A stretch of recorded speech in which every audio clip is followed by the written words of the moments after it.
in a facility focused on substance abuse care and mental health care, because she understands that we cannot police our way out of crime. We must provide the resources that Marylanders need to address the root causes. So, my philosophy is that we all do better when we all do better. And Angela believes that too. We have 151 days, folks. 151 days, and every single day we need to be working to make sure that we re-elect Joe Biden and Kamala Harris and send Angela Alsobrooks to the U.S. Senate. Let's do it! And now I am so honored to introduce a true leader, a glass ceiling breaker, and a phenomenal woman, our Lieutenant Governor, Aruna Miller.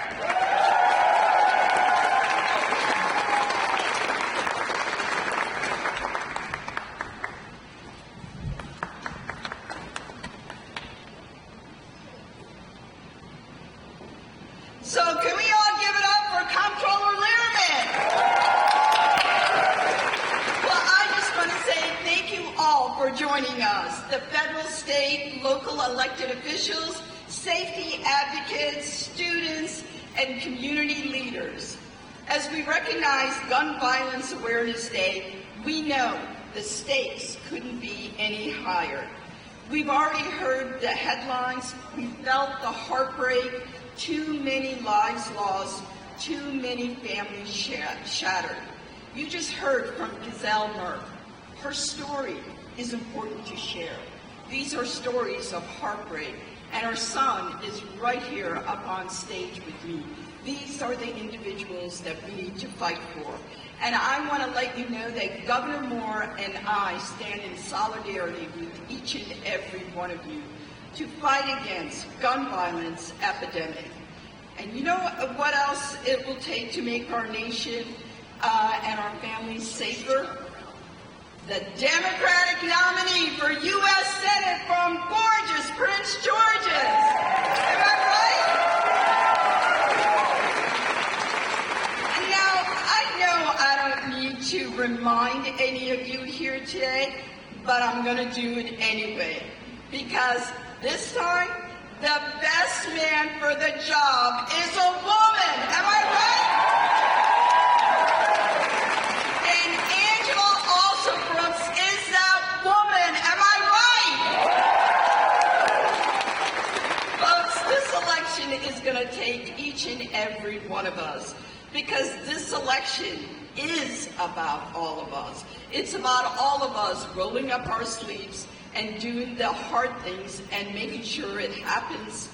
It's about all of us having a seat at the table. And it's about all of us working in partnership for the type of future we want to build ourselves and for our children. And we need partners in the White House and the Senate who are willing not only to talk about tackling gun violence, but who are willing to do something about it. President Biden is that partner. Am I right? Vice President Harris is that partner. Am I right? And Angela Alsobrooks is that partner. Am I right? The choice is clear, Prince George's County. We need to send Joe Biden and Kamala Harris back to the White House. Am I right? Angela Alsobrooks to the United States Senate. Is that right? And we need to elect Democrats up and down the ballot. And speaking of great Democrats and strong leadership, let me recognize a few elected leaders who have joined us today, but who fight for us each and every single day. Speaker Adrian Jones. Maryland Democratic Party Chair Ken Ullman.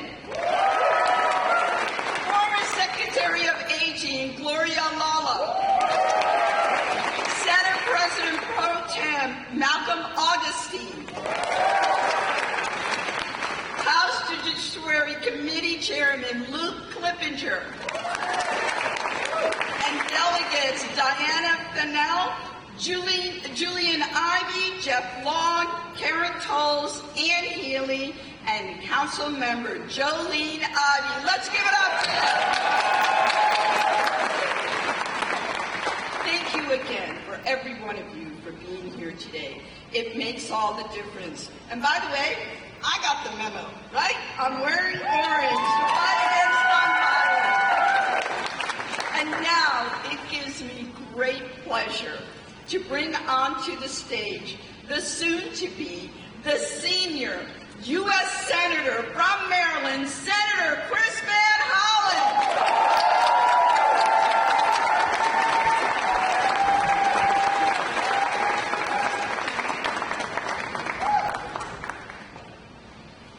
How are you doing? Are we going to elect Alsobrooks to the United States Senate? You bet we are. I want to thank our great Lieutenant Governor, Aruna Miller. Let's give her a round of applause. And I want to thank our great Governor, Wes Moore, because the two of them, Governor Moore and Lieutenant Governor Aruna Miller, work every day on behalf of the people of Maryland, including on the critical issue that brings us together today, which is public safety and ending gun violence. So let's give them a big round of applause. And I see a lot of great advocates in this audience. And I want to applaud all of you who have worked here in the state of Maryland, because Maryland does have some of the best and strongest gun safety laws in the United States of America. I want to thank our governor and lieutenant governor. I want to thank our General Assembly. And I want to thank all of you. Years ago, when I was in the General Assembly, I was proud to author a law that made Maryland the first state in the country to require that guns sold here have built-in trigger locks. And that passed because an amazing woman named Carol Price, who lost her very young son, John, when he went next door to play in a neighbor's house and was accidentally killed by a gun. And Carol Price said that she wanted to fight to make sure that that kind of tragedy did not happen to others. So I want to thank all the advocates in the room. I want to thank Giselle, Merck. I want to thank the moms and dads and sisters and brothers and all of you who have lost friends or loved ones to gun violence and are here to make sure that kind of tragedy does not happen to other families in Maryland or the United States of America. Our hearts go out to you and to all of the other advocates who have joined in this very important mission. And one of the people who's fighting every day really hard on this at the federal level is the Vice President, Kamala Harris.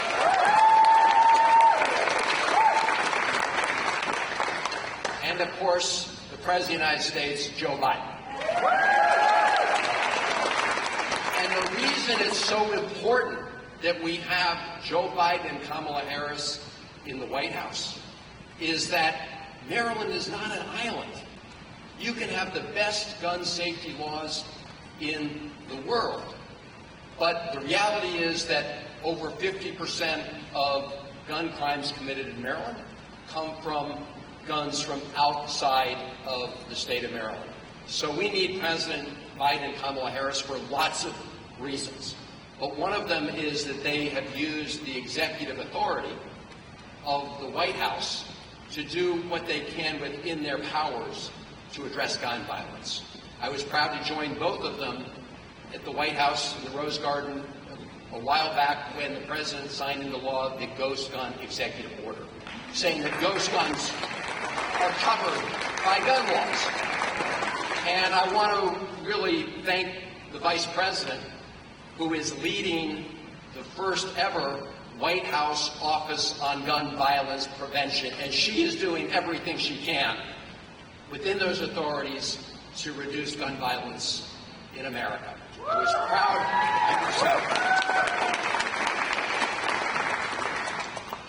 Now, even as they do everything they can, the President, the Vice President, They don't have within their authority the ability to pass additional laws. The president can't just sign an executive order to do some of the things we need to do. We need a majority in the United States Senate and the United States House who are going to be willing to pass laws to get weapons of war, semi-automatic assault weapons off of our streets and out of our neighborhoods. We need a majority in the United States Senate who's going to end the reality today that the gun industry is the most protected industry in the United States of America. That's nuts. So that's what brings us here today. Because we have a clear choice for Senate here in Maryland on a whole range of issues, on reproductive rights, on economic empowerment. But one of the clearest differences between the two candidates running for the United States Senate is one of them supports gun safety legislation so we can end the epidemic of gun violence in America. We can end the sickening fact, the sickening, we can end, we can, 40,000 people have been killed in your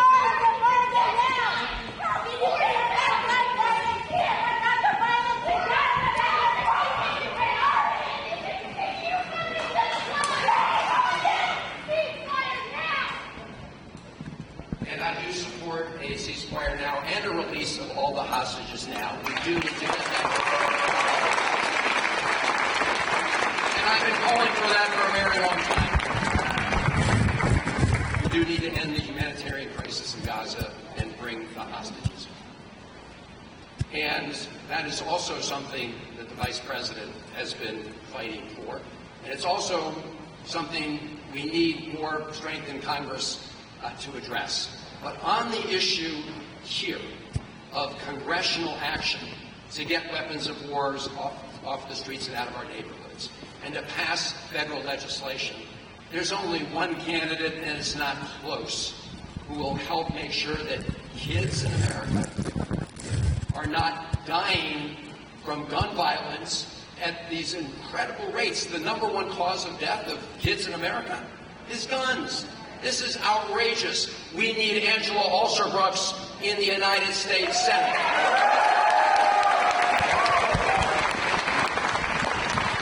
She's got a record of fighting for public safety and a record of fighting for common sense gun violence. So common sense gun safety to end gun violence. Her opponent has the opposite record. Larry Hogan, when he ran for governor, he was endorsed by the NRA. And he got an A- rating from the NRA.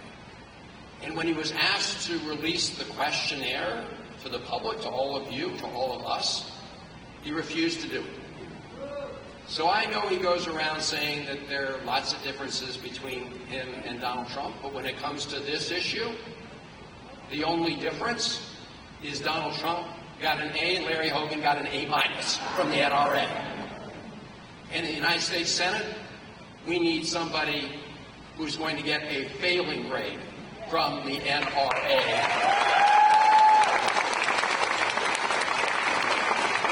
I'm proud of my F from the NRA, and I need a partner in the United States Senate who's going to work every day to make sure that we address the scourge of gun violence in America, that we take on this epidemic, and that we're willing to stand up and pass federal legislation to do that. And there's only one candidate in this race that meets that test, and that is Angela Alsobrooks. I want to thank her for running. I want to thank the Vice President of the United States for being here to say loudly and clearly that Maryland needs Angela Alsobrooks in the United States Senate. The United States of America needs Angela Alsobrooks in the United States Senate. Are we going to get the job done? Come election day, we need a huge turnout and a big win for Angela Alsobrooks for the United States Senate. Let's get the job done. it's my great honor to introduce another Angela. Angela, who heads Moms Demand Action. She's the executive director for Moms Demand Action. And I want to thank all the moms and other members of that group and other groups that come together to fight for laws at the state level and the federal level to address the scourge of gun violence. Angela, head of Moms Demand Action, is one of those great champions. Please join me in welcoming the other wonderful Angela we're going to hear from today.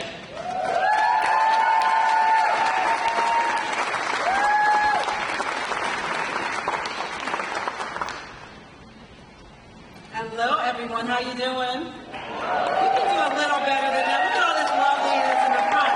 Good morning and afternoon. My name is Angela Zabala. I'm proud to serve as the Executive Director of Moms Demand Action. I'm also a proud member of the Angelas for Angela Club. You can laugh at that. Moms Demand Action, along with Students Demand Action in every town for gun safety, form the largest grassroots gun violence prevention organization in America, with chapters in every state plus the District of Columbia and more than 10 million supporters nationwide. We are a force to be reckoned with. In the past 11 years, our movement has out-organized the NRA. We passed gun safety laws across the country and fundamentally changed the conversation about gun violence in America. This progress is thanks to the tireless advocates here and across this nation who have spent countless hours working to keep their communities safe. This progress is fragile, but we keep moving it. We've held rallies, flooded state houses, walked out of schools, knocked on doors, made calls, and so much more to get us where we are here today. Gun safety used to be an untouchable issue for political candidates. Now it's something they run and win on. Contrary to what some might want you to believe, the vast majority of voters and common sense gun safety advocates want common sense gun safety legislation, including background checks on gun sales, red flag laws, laws preventing domestic abusers from possessing firearms. See, our lawmakers work for us. If they want us to show up at the ballot box, they have to show up for gun safety. Which brings me to why I'm here today. We're all gathered. Angela Alsobrooks and I share more than just a first name. We both grew up in Maryland. We're both proud mothers, and we're both committed to ending gun violence in this state and across this country. This is an all-hands-on-deck moment. Gun violence is the #1 killer of teens, kids, and young adults in this country, and that is an unacceptable reality. We need elected officials who understand the depth and urgency of this crisis and the holistic solutions required to address it. And let's be real. While bullets don't discriminate, the weight of this crisis does not fall equally. Like so many other pressing issues of our time, Black and brown communities are bearing the brunt when it comes to gun violence. Tackling gun violence and tackling white supremacy go hand in hand, and we know what our communities need. That's why we must work to elect Black women at every single level of government, from school boards to Senate and to the White House. Angela has been an outspoken advocate for gun violence prevention in Maryland communities. And today I have the honor of sharing the stage with Vice President Kamala Harris, who alongside President Biden leads the strongest White House administration on gun safety in American history. These are the leaders we deserve. We are slowly but surely building the power we need to make decisions that will keep our families safe. So thank you to the incredible Maryland volunteers, all of you out here, and the fierce advocacy that you're doing all the time. Thank you to Angela and Madam Vice President for your leadership on this issue. And thank you all for being here to fight for the done since champions our communities deserve.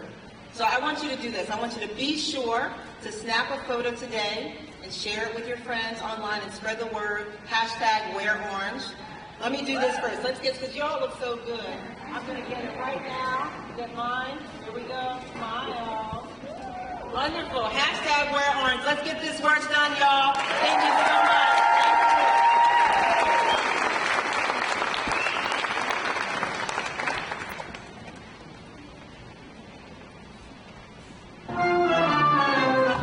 Please welcome Governor Wes Moore.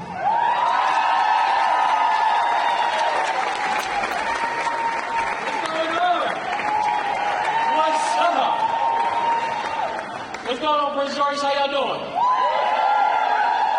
What's up, Maryland? Y'all good? It's a great day. It's a great day. And first, I just want to say to Angela and all the work of Moms Demand, thank you for making us better, for making us safer, for making us more just, and making sure that we leave no one behind. God bless y'all, Moms Demand, and thank you for all you do. Thank you. And I want to say to each and every one of you, thank you as well. Because I know, coming out here in the middle of the day, coming out to a rally in the middle of the day, on a Friday, that's right. This is a sacrifice. It's an ask. But it's important. And it's because y'all know what's at stake. Y'all know why this matters. You know that we've got to have, if this is truly going to be Maryland's decade, we got to have the right leaders in place who understand what that means and what that looks like. We have to understand that we have to have the right leaders in place who are going to fortify our future, who are going to actually use their time and their energy and their power to increase freedoms and not to decrease them. I.e. leaders that see us. And that's why today, tomorrow, and all the way through November, we are going to ride with Angela Alsobrooks. We're going to ride with the Biden-Harris administration. And we're going to get this done. Because listen, we know how to get things done, y'all. We know how to get things done. We know what partnership means. And we know why partnership matters. We know that our ability to get big things done means that we need to bring everybody to the table. And I want to thank each and every one of you for that partnership because, especially on this issue, this is an issue that for so many of us, this is personal. This is personal, the idea that we have children that still walk through neighborhoods and communities that do not feel safe in the places that they call home. That this is personal, that we have people who are going to homes of worship and still feeling in fear of their own safety.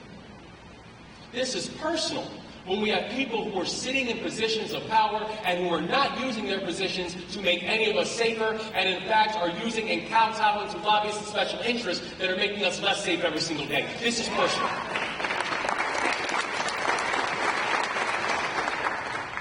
And so that's why partnership matters, because partnership produces progress.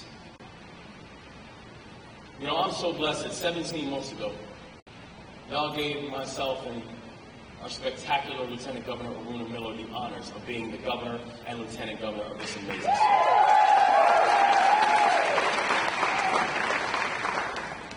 But I also know that we're all very clear about what we walked into. We walked into a Maryland that for 8 straight years, and for an 8-year period, saw the homicide rate in the state of Maryland nearly double. We know what we walked into. We walked into a state that over an 8-year period saw the non-fatal shooting rate in the state of Maryland literally double over an 8-year period.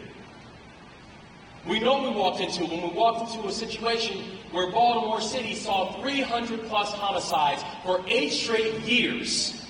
Bloodshed. And we know what the solutions and recommendations to address that were. Where during that time period we saw a General Assembly that was introducing legislation that could do things like making sure we're enforcing background checks, doing things like making sure that we could actually prevent gun theft, making sure and passing legislation that could focus on things like banning ghost guns. And every single time that those bills made it to the second floor, made it to the governor's desk, they were met with a veto. A veto. The reason I bring that up is this. Now he's running for Senate. And listen, I want to be clear. You know, I think about the words of James Baldwin, one of my favorite writers. And James Baldwin once said, "I can't believe what you say because I see what you do." I cannot believe what you say because I see what you do. You don't have the luxury now to turn around and pretend like those 8 years didn't matter. You don't have the luxury to turn around and act like those 8 years that you did all you could. You didn't. We watched those numbers jump. And when the responses and the reactions and working in partnership actually came on board, we saw veto pens instead of decisive action. Or in the words of, I'm watching this whole thing taking place right now, where it's like from everything from reproductive health, and now it's like, oh, I'm a pro-choice champion. Okay. I got a plan to deal with public safety. Okay. Or say in the words of Jay-Z, allow me to reintroduce myself.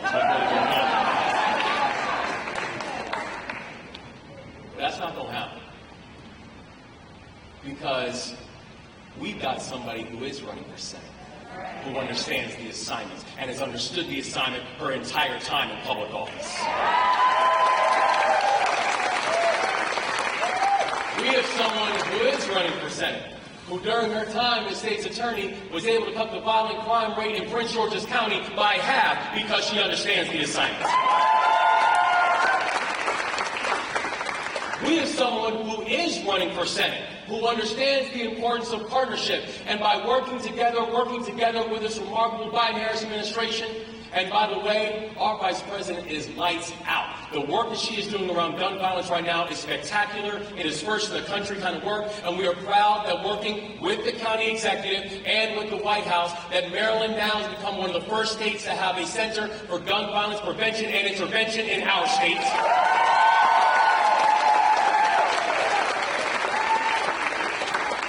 We have someone running for Senate who got it honestly. This is the work that she started her career in. Knowing that our families and our communities deserve to be safe. Knowing that our children should feel safe in the schools that they attend. That people should feel safe going to and from work. That we know that accountability does not just mean accountability for the people who break the law, but also accountability for the systems whose job it is to support them. That when we talk about properly addressing the issue of public safety, that it's an all-of-the-above approach, that yes, it means we are going to support the people of law enforcement, make sure we can have law enforcement units that move in absolute integrity and full accountability, and at the same time knowing that if you are not investing in community and community interventions, you are going to consistently miss the mark. That it takes all of us. That it takes law enforcement and also community. That it takes homes of worship and also our institutions of educational supports. That it takes also. It's going to take Alsobrooks in order to get what we need to get done in November and for our state. Also. Not instead of. Also. And so in this time, y'all, we've got a choice to make, and we've got work to do. We've got work to make sure that every single person in our community and every single person in our society understands what's at stake. That we've got a chance to define our own history. We have a chance to lead the way. We have a chance to make sure that when the future of this moment is written, that our fingerprints are going to be on it. Because we have leaders like Alsobrooks and leaders like the Vice President who are going to make sure that each and every one of us have the opportunity to do just that.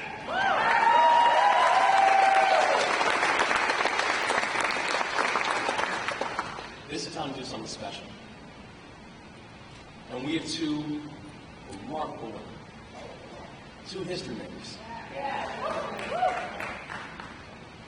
Who also understand that making history isn't the assignment. That the people who came before us to open up these opportunities for us to be able to have, that they did not do it so any of us could be first.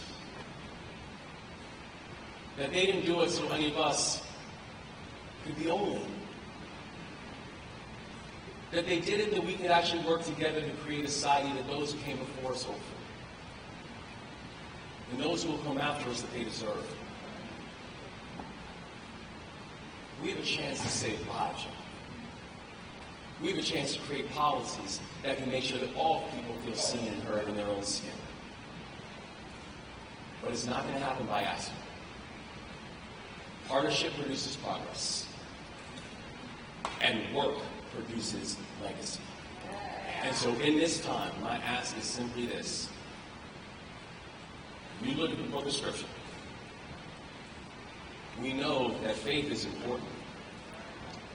But we know that faith without work is dead. For these next months, we put in the work. For these next months, we make it matter. For these next months, we make sure that everybody in our orbit understands what's at stake. We make sure that everybody in our orbit understands what's on the line. We understand that this is a moment about protecting freedoms and not depressing them. This is a chance for us to have leaders who see us and who fight for us. Not the either, not the or, but the also. And so, God bless you, Maryland. This is a time when we're leading. This is a time when Maryland is taking the lead. But it's not by accident. It's because you all are making it happen. In November, we are not just going to win elections, we are going to send a message. We are going to make Angela Alsobrooks the next senator for the state of Maryland. We are going to get Joe Biden and Kamala Harris 4 more years. We are going to bridge the kind of future that we deserve and that we are fighting for. God bless you guys. Thank you for all you do.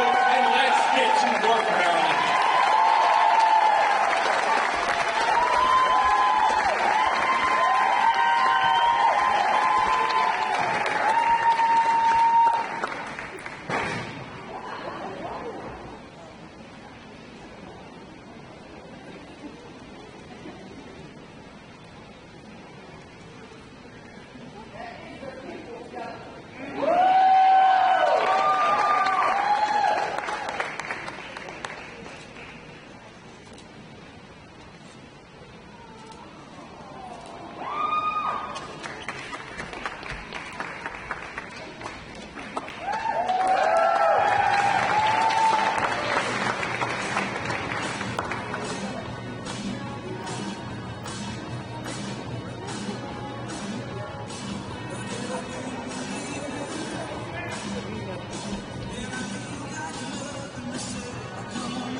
Please welcome Isabella Socia Suarez.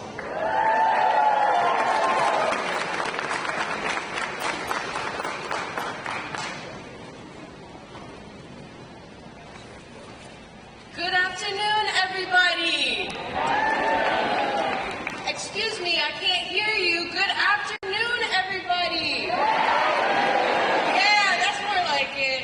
Thank you all for being here today. My name is Bella Socia Suarez, and I am the social lead and one of the founding leaders of Terps Demand Action here at the University of Maryland in Prince George's County.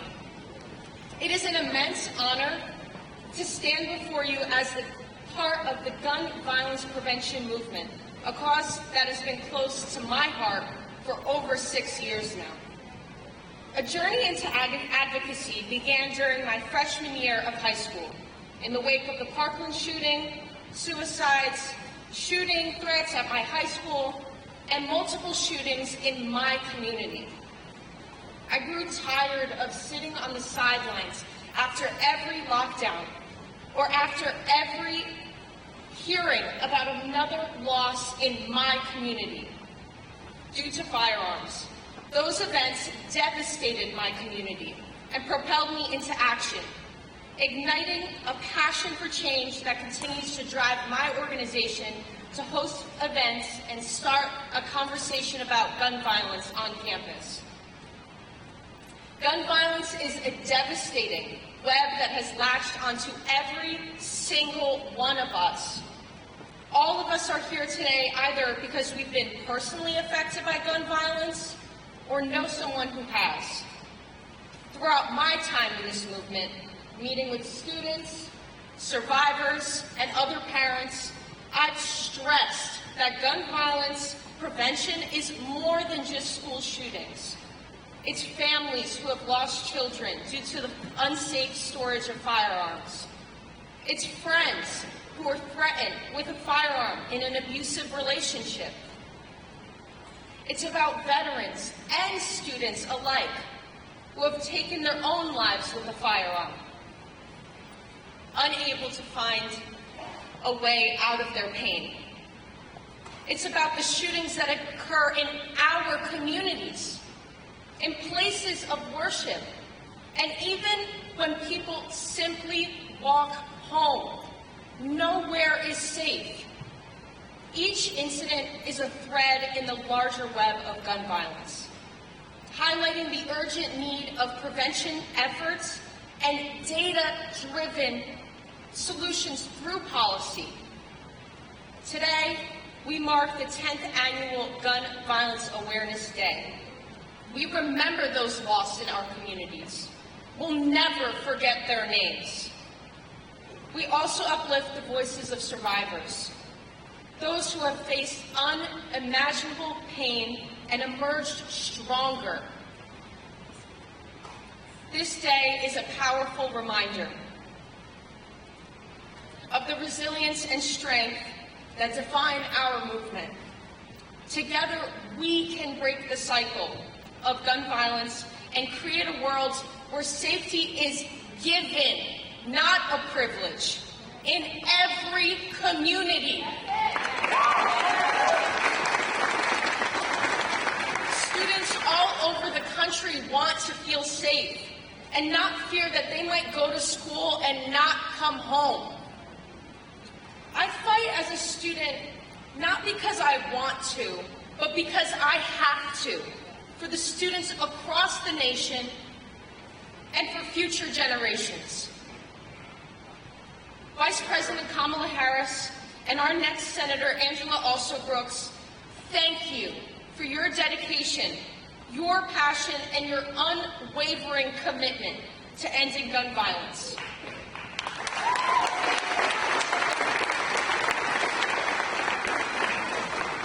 It's because of leaders like you, working alongside advocates like us, that we have made and will continue to make progress that our country and our communities deserve. That's all.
Please welcome to the stage Tiffany Evans.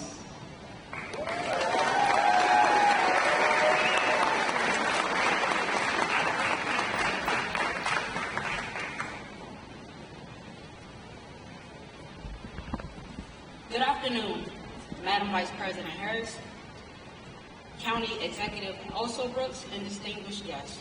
My name is Tiffany Evans, and I have the proud honor of introducing Angela Alsobrooks to you.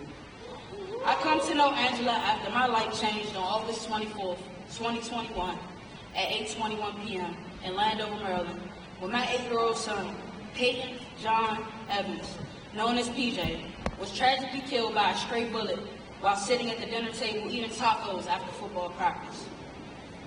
During this challenging time, following PJ's death, Angela Alsobrooks has been a steadfast source of support. We first met Angela at Thomas G. Pullen Performing Arts School in September of 2021, welcoming the students on the first day of school. This period was incredibly emotional for me and the students. Angela provided genuine care and support during this time of grief. In memory of Peyton, Angela sponsored over 25 laptops for the third grade students at Thomas G. Pullen Performing Arts School, which would have been PJ's class for the 2021-22 class year. Since then, Angela and I have attended multiple events together where we served on panels discussing youth issues and Prince George's County communities. Her leadership and advocacy are vital not only in Maryland, but across the nation. Currently, as a violence interrupter for Hope in Action in Prince George's County, funded by Angela Alsobrooks, I actively advocate for gun violence prevention. We engage with troubled communities, encourage youth to put those guns down, and Angela is a fighter, and I deeply appreciate that. And working with Angela, I too have realized that I am a fighter as well.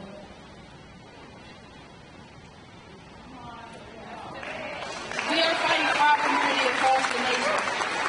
Gun violence knows no color, no demographic, or economic community. It only knows death. Angela has been at the forefront of initiatives aimed at improving public safety education and economic development. A few priorities to note are, she has continued her focus on public safety with a particular emphasis on reducing gun violence and has launched comprehensive programs to address the root cause of violence, promoting community policy and enhancing the quality of life for her citizens. Her leadership has been instrumental in forming partnerships with local organizations, law enforcement, and community leaders to develop and implement effective gun violence prevention strategies, resulting in notable reduction in violent crimes and an increased community trust and cohesion. Her visionary leadership and commitment to inclusivity have made her a highly respected figure in both local and national circles. With a background in law and a passion for advocacy, Angela Alsobrooks continues to inspire change, uplift lives of countless individuals through her tireless efforts and unwavering dedication to public service. Before becoming county executive, Angela Alsobrooks served as a state attorney for Prince George's County, where she was the first woman and the youngest person to hold this position. In this role, her efforts enhanced the criminal justice system, and her proactive approach to gun violence prevention earned her a widespread recognition and laid a strong foundation for her subsequent accomplishments as a county executive. Angela Alsobrooks is a distinguished leader, and she's a dedicated public servant with a proven track record of transformative impact in her community. And can we please all welcome our future U.S. Senator, Angela Alsobrooks.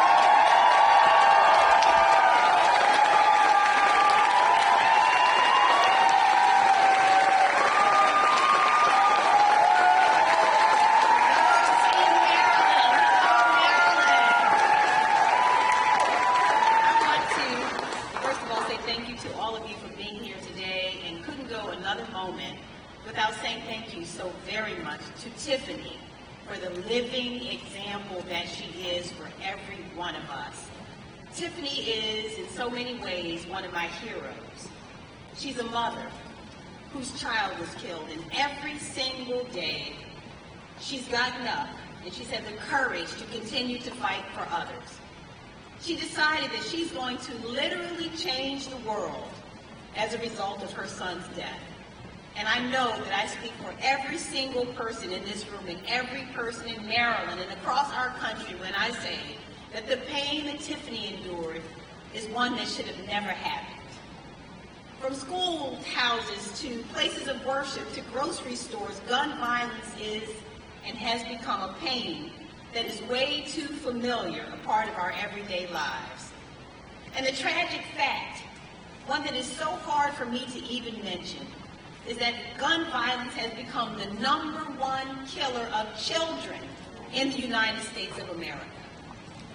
It is said that we are judged as a society by how well we care for children. And it is an indictment on us as a society, therefore, that the #1 way that a child dies in America is not by disease or by accident, but by gun violence. And it is true that every single person in this room has an obligation to change that fact and to make sure that we build for all of our children a future that is free of gun violence. It's too easy, we know this is true, to get your hands on a gun these days. Assault weapons are readily available and flood into our state from other locales. The growing presence of ghost guns, we know, exacerbates what is already an unacceptable reality for all of us. And in fact, Maryland overall has now become the place with the highest rate of out-of-state gun imports in the country. Traffickers today bring nearly 3 times as many firearms into Maryland as the national state average. And gun violence is not only a problem in this state, it's impacting lives all across the nation.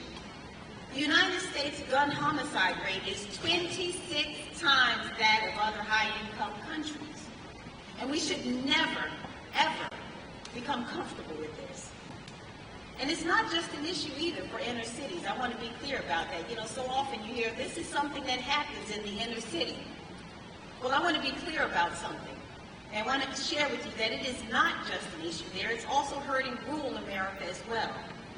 The ever-increasing presence and availability of guns in our communities is an epidemic that is making every single one of our neighborhoods vulnerable. And frankly, right now in this country, there are some leaders who believe that we should just accept this reality. And I am so sorry, not in Maryland.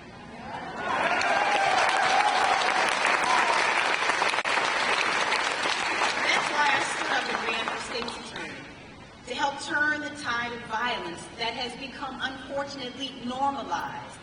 I don't know about you, but for my daughter, I don't want violence to be normalized. It's nothing that we should ever accept. And so as state's attorney, I led a 50% reduction in violent crime while working to tackle the proliferation of guns across our community. And during that time, I advocated strongly for comprehensive gun legislation. I didn't do it alone. There are so many who are in this room today. We have such an excellent legislative delegation who worked on the landmark Firearms Safety Act, which banned most assault weapons, expanded background checks, and required licenses before buying a handgun. Maryland is a leader. And I've continued to stand up against this violence as county executive. We formed a violence prevention task force and implemented their recommendations to interrupt the cycle of violence and to do more to prevent violence before it begins. We've invested in families and worked to create more opportunities for our young people through after-school enrichment programs and internships that lead to great jobs. I've secured grant funding for programs like Hope in Action, Anti-Violence Project that provide community wraparound services, and I'll continue standing against gun violence in the Senate.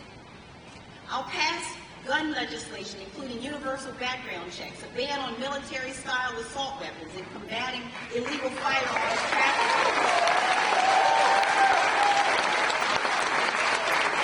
And as a senator, I'll stand for common-sense approaches to make sure that firearms don't end up in the hands of the wrong people who can't pass a background check. And want you to know as well that I won't back down from holding gun manufacturers accountable. And making sure that we, the people, will have and exercise our right to hold this industry to account for the immense harm that they have caused our state and our country. And let me be crystal clear. We will not accomplish these goals to keep Americans safe without a Senate majority. And I want you to know that it has become the case that the path to the majority runs through Maryland. And I couldn't be prouder, because let me tell you that I am a part of a team, Team Maryland. Many of my colleagues are here today. I wish to recognize all of my friends and sisters and brothers in elective service who are here today. Can you stand? There's so many. I want to recognize them. And also, I want to recognize the captain of Team Maryland, Governor Wes Moore. And I'm looking forward to, I see our delegations there, Senator Van Hollen, so looking forward to being with you. Issue that I have dealt with so often as a public servant. But I want you to know that I'm here today because I am also a mother who realized that my own daughter and her peers had to make adjustments and learn protocols to be safe in the classroom. When we talk about unacceptable realities, it is an unacceptable reality that we send our kids into schools now and then expect them to practice protocols, how to dive under a desk, how to lock the classroom doors from inside. This is a reality that I do not accept. We have placed the burden of really this scourge that is in our country on the backs of children. And we have done so because the adults lack the courage to do anything about this scourge that is overtaking our country. And so it is through this lens that I attended last year as well as a mother, the viewing of a high school girl. Her name was Jada. Jada was an amazing young woman. She was a person whose bright future was cut short by senseless violence as she tried to keep peace between two groups of fighting students. And I attended her viewing, and as I walked up to her casket, I have to tell you, I swear, I could have screamed. I could have screamed. Asking myself, like so many of us, how did we get here? And knowing, like all of you, that it didn't have to happen. Yet the reality is that it does, and that it happens over and over and over again. And more parents are left to grieve their children. And these are not hypothetical policy debates with imaginary characters. These aren't heartaches that I've had to read about. This is personal for me.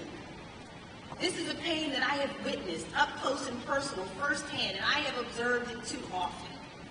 And I know that not enough leaders choose courage and action over sending thoughts and prayers. And too many people choose to opt out of this fight, not understanding that this epidemic will soon reach their doorstep if we don't stand up and do something about it. That's why I've stood up to fight back against this violence, and why I'm still standing against it today. And as our leadership grows increasingly farther from the lived experiences of those who've been elected to represent us, it's my mission to keep standing for all of you in the Senate. Because I reject the notion that this path our nation is on is impossible to change. It's not too late for us to give our young people back their childhoods and our families back their safe neighborhoods. But it will take leaders with the courage to stand in order for this to happen.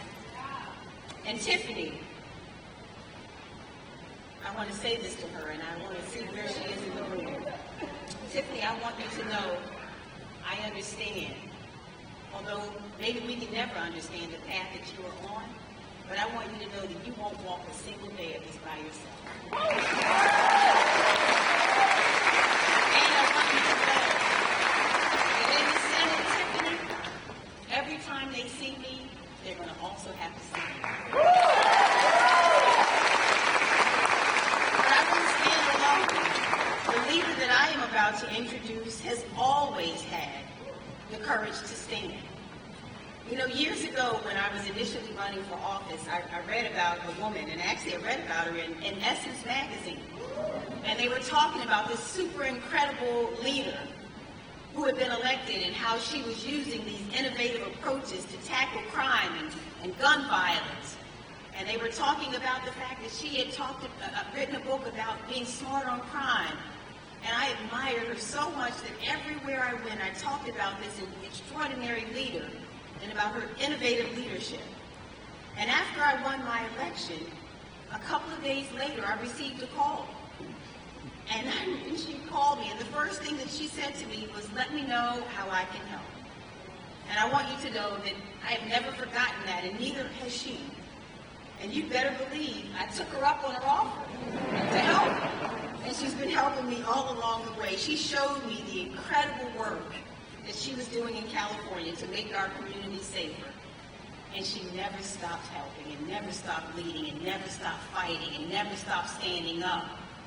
You see, that same passion and courage that she's brought to our country, she also has brought to this administration, where she and President Biden have championed and passed the most aggressive gun violence prevention legislation in decades. She's leading the first ever White House Office of Gun Violence Prevention. She's a leader who always has had the courage to stand up for what's right. And it's why we are going to re-elect her and President Biden in November. And I don't think she'd mind me saying that she's one super bad woman. And she's never stopped. Ladies and gentlemen, please welcome my friend, the first woman to be elected Vice President of the United States, Vice President Kamala Harris.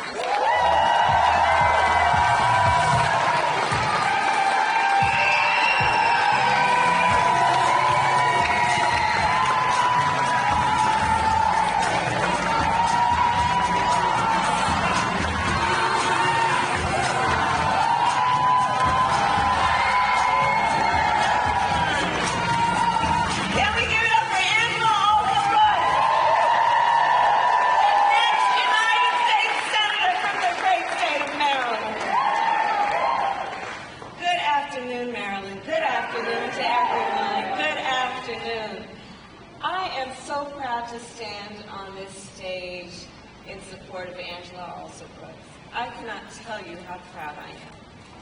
And I want to thank her for her leadership and friendship. I have, as Angela said, we've known each other for quite some time. Maybe before some people were born. And I will tell you something about her, which I think Marilyn knows. She is a leader with deep conviction and compassion. She is a leader who always stands up for her principles and for the people of Maryland. And she is a fighter for our most fundamental freedoms, including the freedom of a woman to make decisions about her own body and not have her government tell her what she's supposed to do. And when we win majorities in the United States Congress in November, Angela's vote will help President Biden and me restore Roe v. Wade and reproductive freedom for millions of Americans. And as she knows, I was so proud to support her when she was state's attorney and to endorse her when she was county executive. And today I then proudly endorse Angela Alsobrooks for the United States Senate.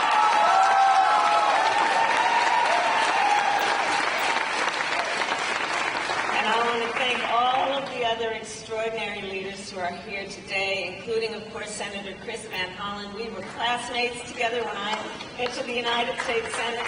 Congressman Glenn Ivey, he and I knew each other back in the day as prosecutors, and, of course, the great Governor Wes Moore.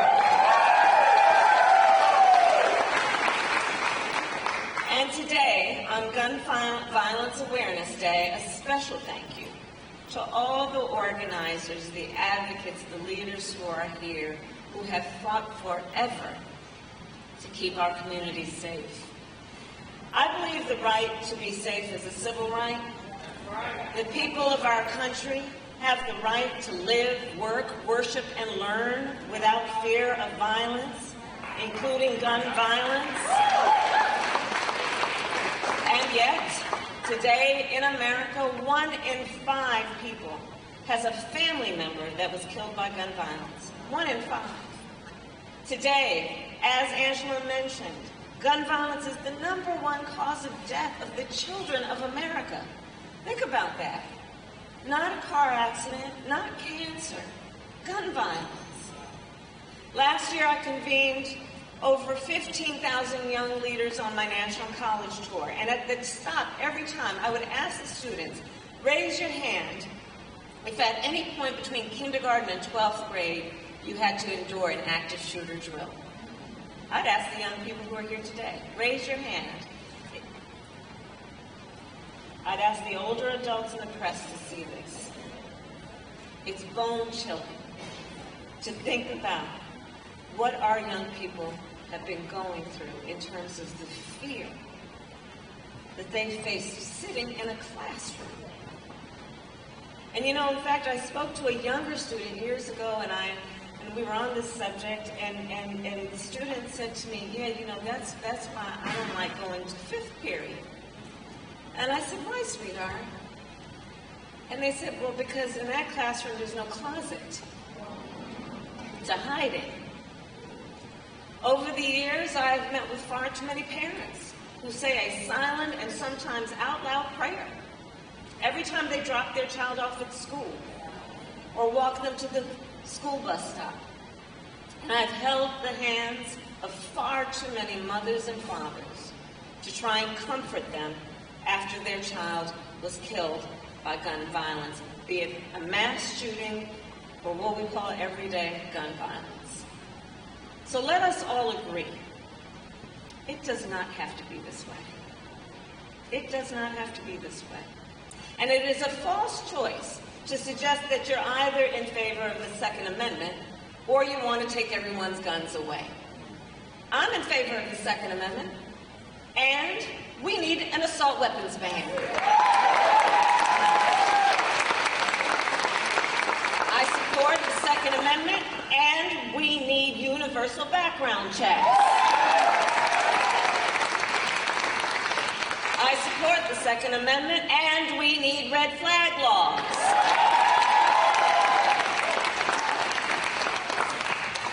In 2020, President Joe Biden and I made a promise that we would finally take on the epidemic of gun violence, and we have. As Vice President, I have the privilege of being with our President when the cameras are on and when the cameras are off, including being with him on a frequent basis in the Oval Office. Well, I'll tell you about the day that we met with Democrats and Republicans to talk about gun safety. And I'll tell you about how Joe Biden sat in his chair in the Oval Office and looked with that bipartisan group of congressional leaders to appeal to their common humanity. And he simply refused to take no for an answer. And it is as a result that I am proud to report we passed the first major gun safety law in over 30 years. And we have then finally strengthened background checks. Because here's what was happening. So before we took office, gun stores were required by law to conduct background checks. But gun dealers who sold weapons outside of the traditional gun store, like at a gun show or a flea market or even online, did not conduct background checks. We used to call this the gun show loophole. It had been around so long that back in the olden days, in 2007, when I was the elected district attorney of San Francisco, I actually organized a rally in opposition to the gun show loophole. And now, as Vice President, I am proud that we have finally closed it.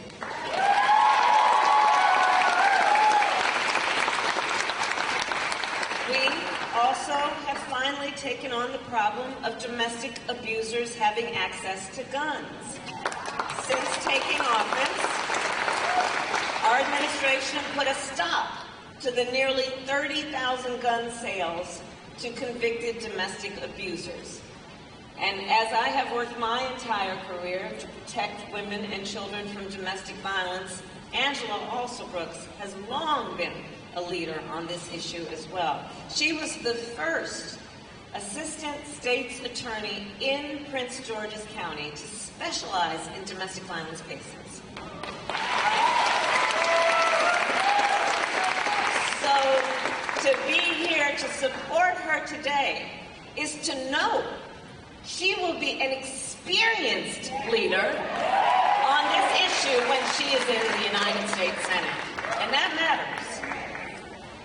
I also lead the first ever, as you have heard, White House Office on Gun Violence Prevention, and through that office, we have made an historic investment to address the trauma of gun violence. In particular, the trauma associated with everyday gun violence, the often undiagnosed and untreated trauma. We have now invested $1 billion to hire mental health counselors in public schools across our country. It's the single largest investment in student mental health in our nation's history. So Maryland, the fight that we are in to end the horror of gun violence presents one point that is clear about this November, that the choice in November is clear. Whereas President Biden and I stood up to the NRA and the gun lobby, Donald Trump bowed down. After the horrors of El Paso and Dayton, the former president said he would take action. And then he folded. He failed to stand up to the gun lobby.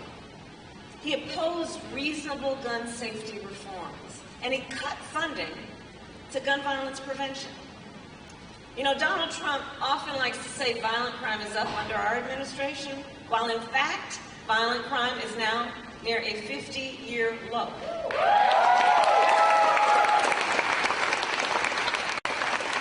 Meanwhile, in part because of his failure to act on gun violence during President Trump's term, America saw the largest increase in the murder rate in modern history.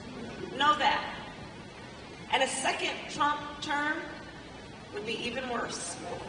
If he were to win in November, you can bet that he will repeal our bipartisan gun safety law, reopen gun show loopholes, and veto any new gun safety laws. Recall, on gun violence, Donald Trump offered a clear message for the people of America. And I quote, remember when he said this, I am quoting now. He said, get over it. He said, get over it. So in this election, we have an opportunity then, Maryland, to send Donald Trump a message back. Woo! Maryland, this November, you have the power to elect leaders who have actually kept our communities safe. You have the power to send Angela Alsobrooks to the United States Senate and help us win back the House as well. And with your voice and your vote, you have the power to re-elect President Biden and me to the White House.